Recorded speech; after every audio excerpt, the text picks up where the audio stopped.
Hi friends, എല്ലാവർക്കും റെജിനാസ് വ്ലോഗിലേക്ക് സ്വാഗതം.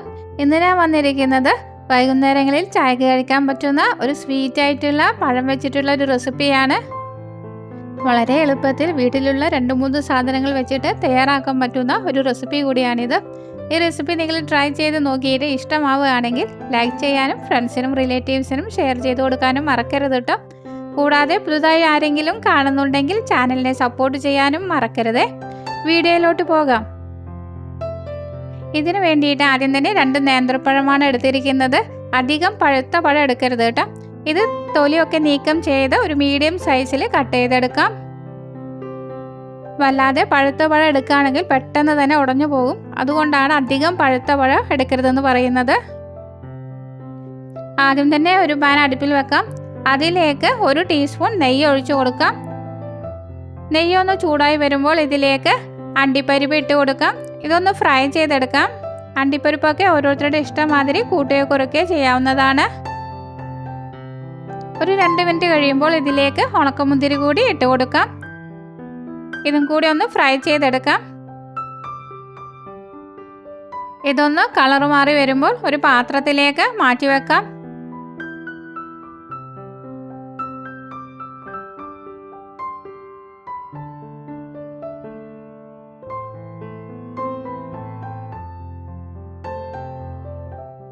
ഇനി ഈ പാത്രത്തിലേക്ക് 1 ടീസ്പൂൺ നെയ്യ് കൂടി ഒഴിച്ചു കൊടുക്കാം. ഇതിലേക്ക് 1/2 കപ്പ് റവ ഇട്ട് കൊടുക്കാം. ഇത് നന്നായിട്ട് മൂപ്പിച്ചെടുക്കാം. നെയ്യിൽ റവ വറക്കുമ്പോൾ നല്ലൊരു മണം വരും കേട്ടോ. ഇത് ലോ ഫ്ലെയിമിൽ വെച്ചിട്ട് നന്നായിട്ട് വറുത്തെടുക്കണം. ഒരിക്കലും ഹൈ ഫ്ലെയിമിൽ ഇട്ട് കൊടുക്കരുത്. പെട്ടെന്ന് തന്നെ കരിഞ്ഞു പോകും. മൂത്ത മണം വരുമ്പോൾ ഇത് വേറൊരു പാത്രത്തിലേക്ക് മാറ്റി വെക്കാം. ഇതേ പാത്രം തന്നെ ഒന്നുകൂടി അടുപ്പിലേക്ക് വെക്കാം. ഇതിലേക്ക് 1/4 കപ്പ് വെള്ളം ഒഴിച്ചു കൊടുക്കാം.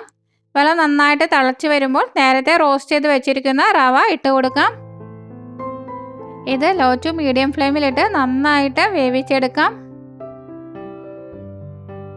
ഒന്ന് വറ്റി വരുമ്പോൾ ഇതിലേക്ക് 1/2 കപ്പ് പഞ്ചസാര ചേർത്ത് കൊടുക്കാം. കറക്റ്റായിട്ടുള്ള മധുരമാണ് കേട്ടോ 1/2 കപ്പ്. അടുത്തത് 1/2 കപ്പ് തേങ്ങ കൂടി ഇട്ട് കൊടുത്ത് നന്നായിട്ട് മിക്സ് ചെയ്തെടുക്കാം.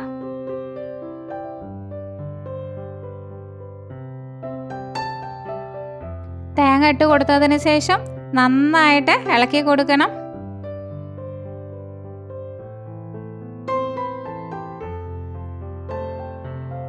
റവയാണ്, പെട്ടെന്ന് തന്നെ കട്ട പിടിക്കും. അതുകൊണ്ട് നല്ലപോലെ ഇളക്കണം. ഇതിലേക്ക് ഒരു ടേസ്റ്റിന് വേണ്ടിയിട്ട് 1/2 ടീസ്പൂൺ ഏലക്കാപ്പൊടി ചേർത്ത് കൊടുക്കാം. നേരത്തെ മുറിച്ചു വെച്ചിരിക്കുന്ന പഴം കൂടി ഇട്ട് കൊടുക്കാം.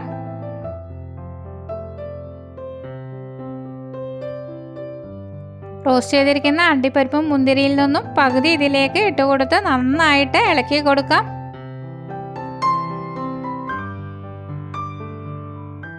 ഒരു 1/4 ഭാഗം പഴം ഒന്ന് ഉടച്ചിട്ട് കൊടുക്കാം. നന്നായിട്ട് ഇളക്കി കൊടുക്കണം. ഒരു 4 മിനിറ്റ് നേരം നന്നായിട്ട് എല്ലാതും കൂടി ഇളക്കി കൊടുത്ത് വേവിച്ചെടുക്കണം. പാത്രത്തിൽ നിന്നും വിട്ടുവരുന്ന പാകമാകുമ്പോൾ ഫ്ലെയിം ഓഫ് ചെയ്ത് കൊടുക്കാം.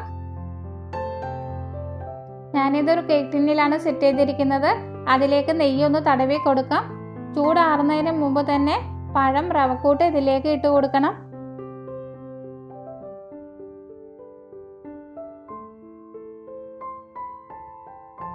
പെട്ടെന്ന് തന്നെ ഇത് കട്ടയായി പോവും. അതുകൊണ്ടാണ് പെട്ടെന്ന് ഇതിലേക്ക് ഇട്ട് കൊടുക്കാൻ പറയുന്നത്.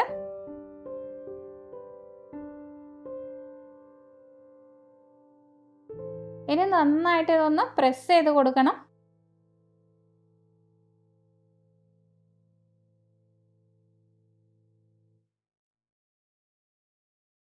നേരത്തെ അണ്ടിപ്പരിപ്പും മുന്തിരിയും പകുതി നമ്മൾ മാറ്റി വെച്ചിട്ടുണ്ടല്ലോ, അത് ഇതിൻ്റെ മുകളിലേക്ക് ഇട്ട് കൊടുക്കാം. നന്നായിട്ടൊന്ന് പ്രസ് ചെയ്ത് കൊടുക്കാം. ഞാനിപ്പോൾ ഇതിൻ്റെ മുകളിലാണ് അണ്ടിപ്പരിപ്പും മുന്തിരിയും ഇട്ട് കൊടുക്കുന്നത്.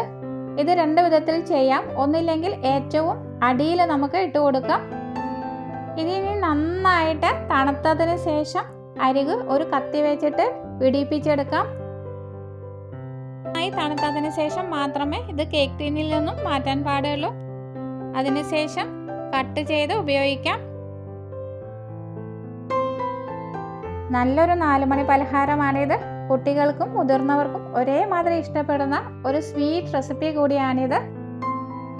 ഈ റെസിപ്പി നിങ്ങൾ ട്രൈ ചെയ്ത് നോക്കിയിട്ട് ഇഷ്ടപ്പെടുകയാണെങ്കിൽ ലൈക്ക് ചെയ്യാനും ഫ്രണ്ട്സിന് ഷെയർ ചെയ്ത് കൊടുക്കാനും മറക്കരുത് കേട്ടോ. വലത്തുവശത്ത് കാണുന്ന ബെല്ലൈക്കൺ ക്ലിക്ക് ചെയ്ത് ഓൾ എന്ന് അമർത്തിയാൽ മാത്രമേ ഞാനിടുന്ന അടുത്ത വീഡിയോയുടെ നോട്ടിഫിക്കേഷൻ നിങ്ങൾക്ക് ലഭിക്കുകയുള്ളൂ. അടുത്ത നല്ലൊരു വീഡിയോയുമായി വീണ്ടും കാണാം. Thank you for watching. By.